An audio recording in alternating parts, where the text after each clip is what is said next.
नमस्ते दोस्तों। आज का विषय है हाइब्रिडाइजेशन। हाइब्रिडाइजेशन के जो प्रकार है sp hybridisation, sp2 hybridisation and sp3 hybridisation.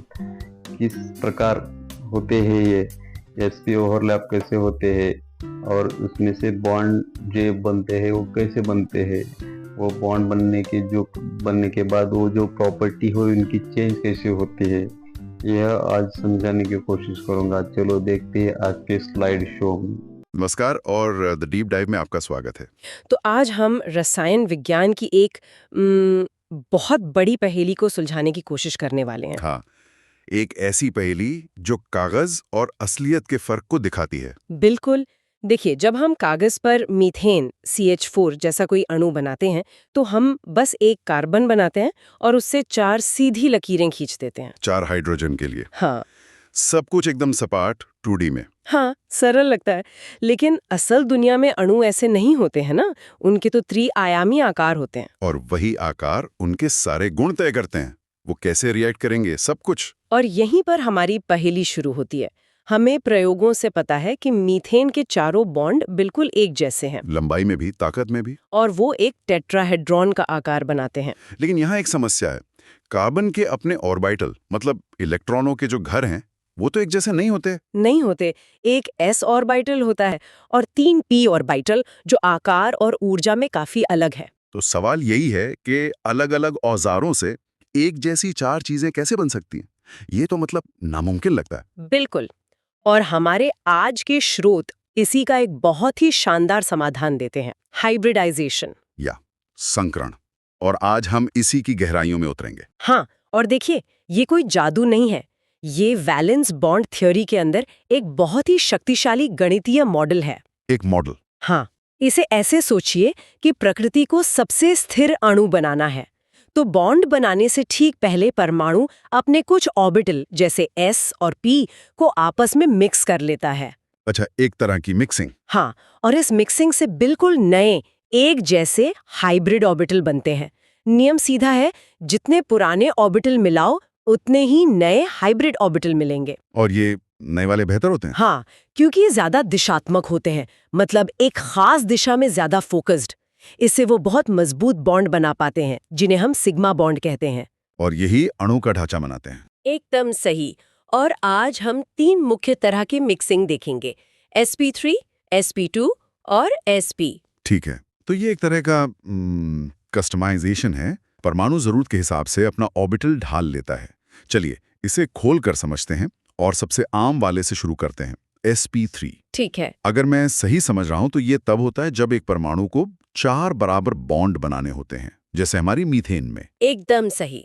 sp3 का मतलब ही है एक s ऑर्बिटल और तीनों p ऑर्बिटल को एक साथ मिलाना। 1 और 3 यानी 4। हाँ, तो हमें 4 बिल्कुल नए, एक जैसे sp3 हाइब्रिड ऑर्बिटल मिलते हैं। हर ऑर्बिटल में 25% गुण s का और 75% p का होता है। और ये अंतरिक्ष में खुद को कैसे रखते हैं? सोचिए, 4 इलेक्ट्रॉन के बादल हैं जो एक दूसरे को धकेल रहे हैं।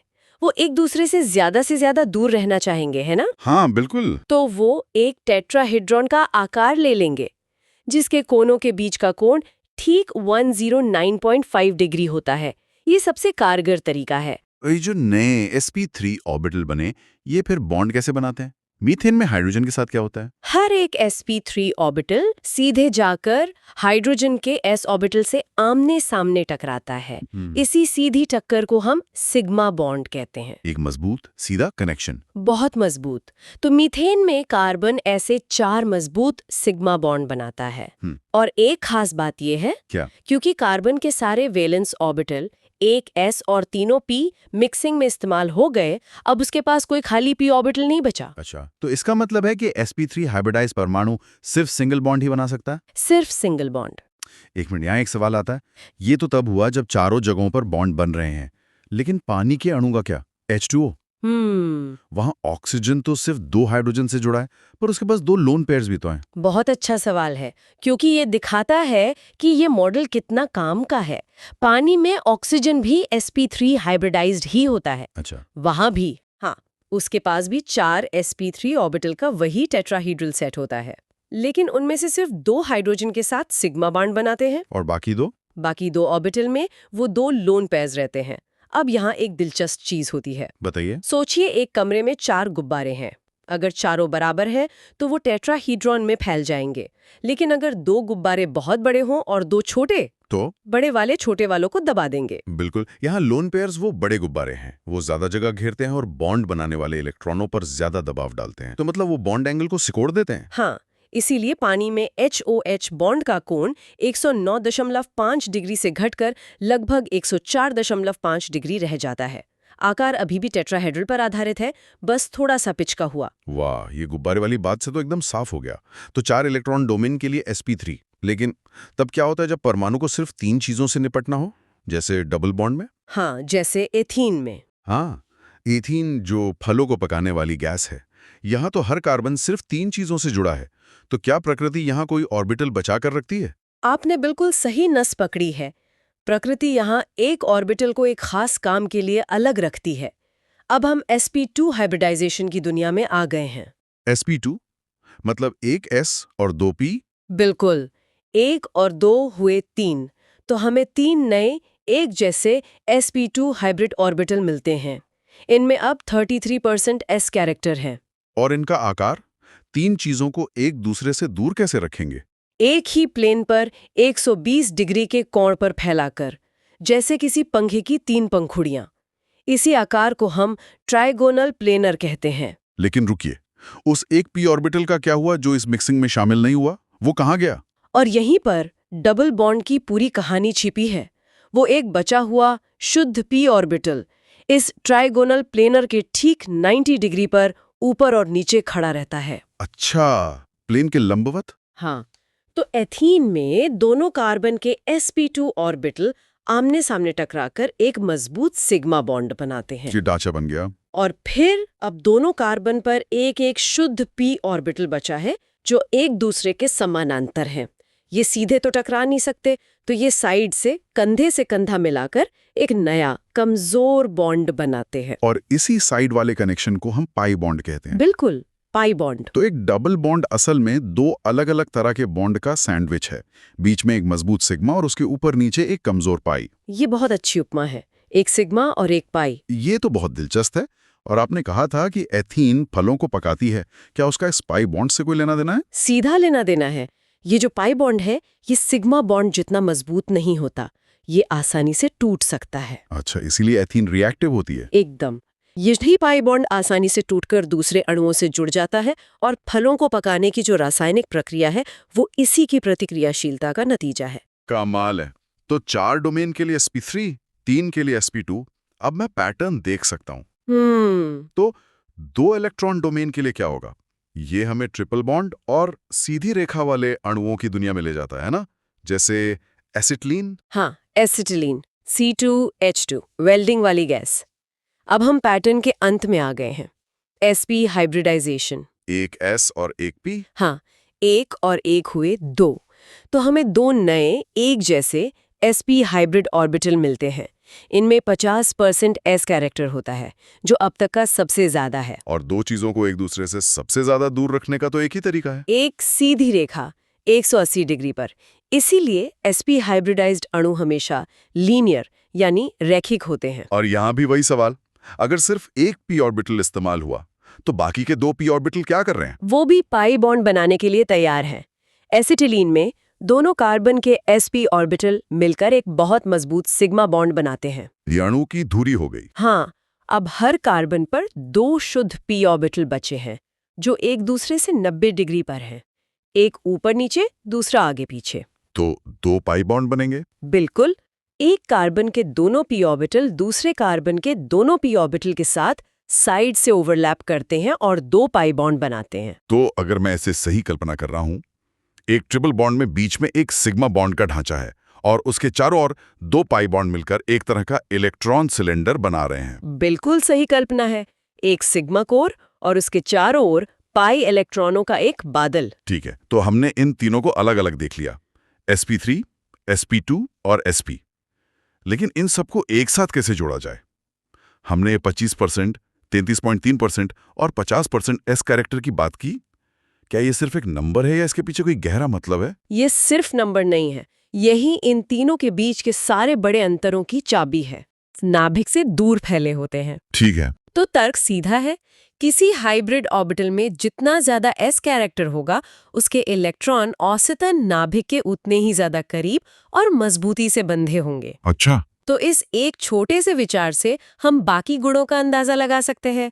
चलिए देखते हैं बॉन्ड की लंबाई और मजबूती पर क्या असर होगा। हाँ बिल्कुल। sp में 50% s कैरेक्टर है, इलेक्ट्रॉन नाभिक के सबसे करीब है।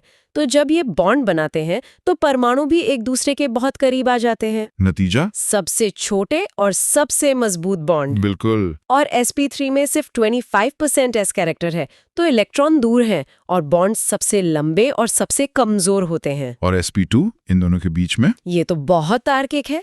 अब इलेक्ट्रोनेगेटिविटी का क्या? वही तर्क यहाँ भी काम करता है। अगर एक sp हाइब्रिडाइज कार्बन अपने इलेक्ट्रॉनों को सबसे मजबूती से पकड़े हुए है, तो वो बॉन्ड में साझा किए गए इलेक्ट्रॉनों को भी अपनी ओर ज्यादा जोर से खींचेगा। मतलब वो ज्यादा इलेक्ट्रोनेगेटिव हो जाता है। प्रभावी रूप से, हाँ। तो एक ही कार्बन परमाणु अपनी हाइब्रिडाइजेशन के आधार पर अपनी इलेक्ट्रोनेगेटिविटी बदल सकता है। sp कार्बन सबसे ज्यादा इलेक्ट्रोनेगेटिव है, फिर sp2 और सबसे कम sp3। ठीक है, ये दोनों बातें समझ में आती हैं, लेकिन स्रोतों में एक और दावा है कि एल्कानिन मतलब ट्रिपल बॉन्ड वाले अणु अम्लीय होते हैं। इसका s कैरेक्टर से क्या लेना देना? ये इस सिद्धांत का सबसे शानदार आहा पल है। देखिए, अम्लता का मतलब होता है एक प्रोटॉन H+ छोड़ने की क्षमता। हाँ। जब कोई अणु H+ छोड़ता है तो पीछे एक नेगेटिव चार्ज रह जाता है।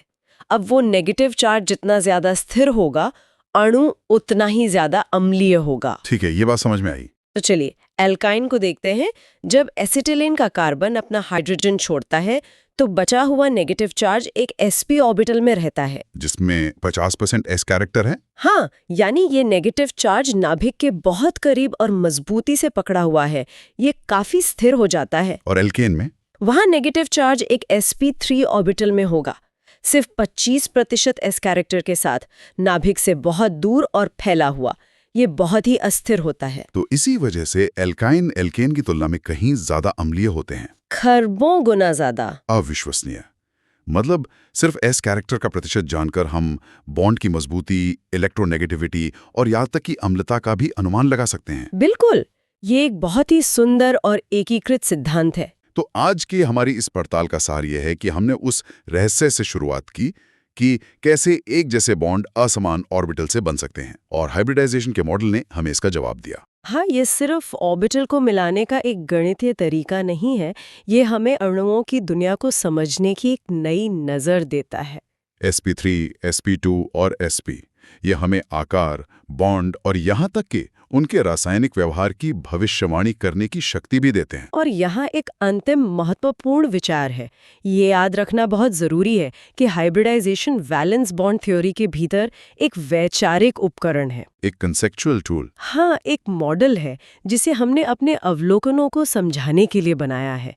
ये कोई भौतिक प्रक्रिया नहीं है जिसे हम माइक्रोस्कोप के नीचे सचमुच होते हुए देख सकते हैं। ये वास्तविकता का एक सरलीकरण है। हाँ, लेकिन एक ऐसा सरलीकरण जो आश्चर्यजनक रूप से बहुत अच्छी तरह काम करता है। तो यहाँ श्रोताओं के लिए सोचने वाली एक बात है, अगर हाइब्रिडाइजेशन वास्तविकता को समझने के लिए बनाया गया एक गणितीय मॉडल है, तो ये रासायनिक बॉन्ड की सच्ची प्रकृति के बारे में क्या कहता है? क्या बॉन्ड कोई ठोस चीज है या सिर्फ परमाणुओं के बीच ऊर्जा के आदान प्रदान का एक तरीका है? और क्या मॉलिक्यूलर ऑर्बिटल थ्योरी जैसे अन्य मॉडल मौजूद हैं जो शायद एक अलग और कुछ मामलों में ज्यादा संपूर्ण तस्वीर पेश करते हों?